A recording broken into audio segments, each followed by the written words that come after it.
Comment arrêter de penser à son ex?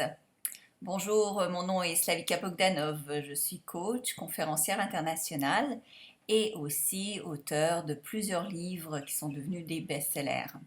Alors j'ai reçu une question d'une lectrice que j'ai beaucoup aimée en fait. J'aime toutes vos questions, mais celle-là c'est parce que j'ai pas encore répondu et je me suis dit ah il faut que j'y réponde. Alors voilà, donc la question est la suivante. Donc c'est une personne qui est qui est seule en fait, et elle était avec un homme depuis 3 ans et cet homme l'a laissée pour aller vivre avec la mère de son enfant. Donc ils se sont quittés depuis environ un mois et demi. Et sa question est, mais je vais très bien et j'ai continué ma vie, je sais que cet homme-là ne va rien m'apporter de positif, je sais que c'est fini, et pourtant je n'arrête pas de penser à lui, je rêve à lui et à sa femme, je pense à lui constamment. Euh, Quand est-ce que ça va se terminer? Comment je peux faire pour arrêter de penser à lui? Alors, il y a une chose que l'on oublie ou dont les gens parlent très peu ou que l'on entend peu, c'est qu'est-ce qui se passe après une rupture. Donc, comme toute fin, comme toute faillite, comme toute cassure, comme tout événement tragique, dramatique, triste, vous l'appelez comme vous voulez, eh bien, vous avez besoin d'une période de deuil. Et oui, donc que ce soit de la mort de quelqu'un qui vous est proche ou de la fin d'une relation qui vous était chère, eh bien, vous avez besoin d'un temps pour pour récupérer et redevenir la personne 100% que vous êtes et aussi vivre ce deuil, donc laisser partir cette personne pour le bien, pour le négatif, pour tout, juste le laisser partir, mais ça se fait pas comme ça.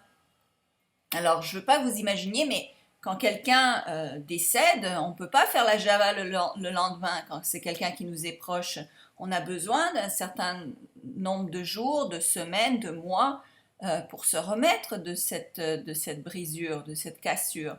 Alors, c'est pareil dans une relation amoureuse. Alors, faites attention parce que ça prend un certain temps. Et la deuxième raison, c'est important de comprendre ça aussi, c'est parce que vous êtes rentré dans une habitude d'être avec quelqu'un. Car on est tous des êtres d'habitude, on aime tous vivre dans l'habitude. Donc évidemment, si vous êtes habitué à être avec quelqu'un, eh bien ça va prendre un certain temps de vous déshabituer et que cette personne-là sorte de votre tête. D'accord? C'est un petit peu comme toutes les croyances négatives que vous avez, ben ça prend un certain temps avant de vous débarrasser. Donc, plus vous allez être dans votre tempo positif, de vie positive, plus les pensées négatives vont partir. Mais il y a un temps parce que vous êtes habitué. Donc, si vous êtes habitué à quelque chose pendant un an, ben, ça va prendre peut-être un mois pour vous départir de cette habitude.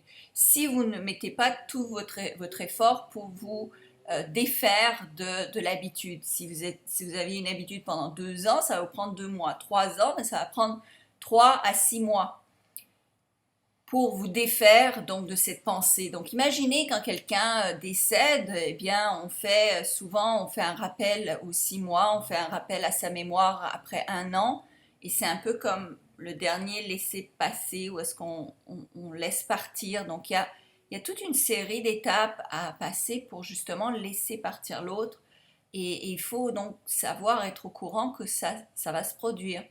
Donc, très important, lorsque vous commencez une relation avec quelqu'un, ok, prenez votre temps avant de vous embarquer avec cette personne. Parce que imaginez que vous vous embarquez avec la mauvaise personne et que vous n'avez pas pris le temps de vraiment questionner cette personne, apprendre à la connaître avant d'être impliqué émotionnellement. Et le temps passe, et là vous vous ramassez peut-être 3 ans plus tard, et là vous vous rendez compte, mince, c'est pas la bonne personne, ben il va falloir vous rappeler que ça va vous prendre 6 mois avant d'être vraiment capable de rembarquer dans une autre relation pertinente ou puissante ou profonde.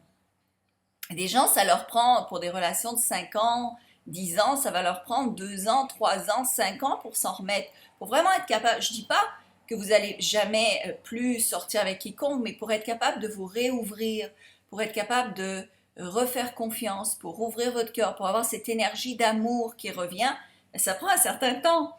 Donc, imaginez si vous embarquez 3 ans avec la mauvaise personne, hop, vous n'aurez pas de relation pendant 3 à 6 mois, de vraies relations. Donc ça s'accumule ça, et les années passent.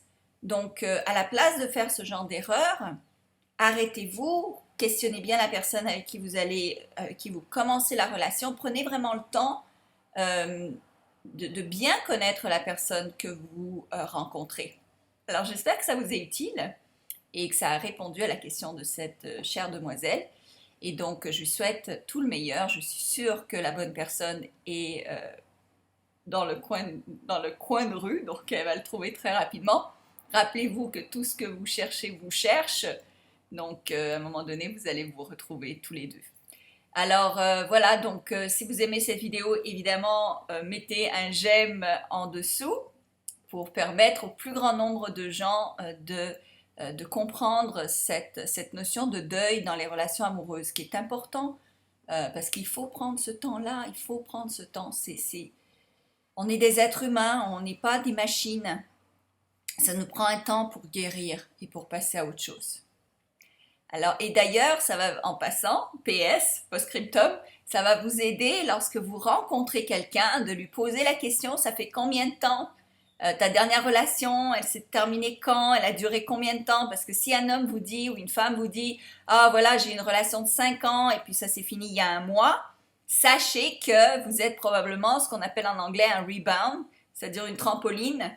Vous êtes juste là pour aider la personne à faire son passage, mais il y a de fortes chances que c'est pas avec vous qu'elle va être capable de se réinvestir. Donc ça aussi, c'est une lumière qui devrait s'allumer lorsque quelqu'un vous dit que « Ah oui, j'ai eu 10 ans avec cette personne-là et maintenant ça fait 3 mois qu'on n'est plus ensemble et là je suis capable de rembarquer dans une autre relation. » C'est pas sûr ça. D'accord? Alors écoutez votre cœur également, c'est important. Merci. Et abonnez-vous à ma chaîne YouTube, à mes autres chaînes et abonnez-vous à Tractitude. Merci.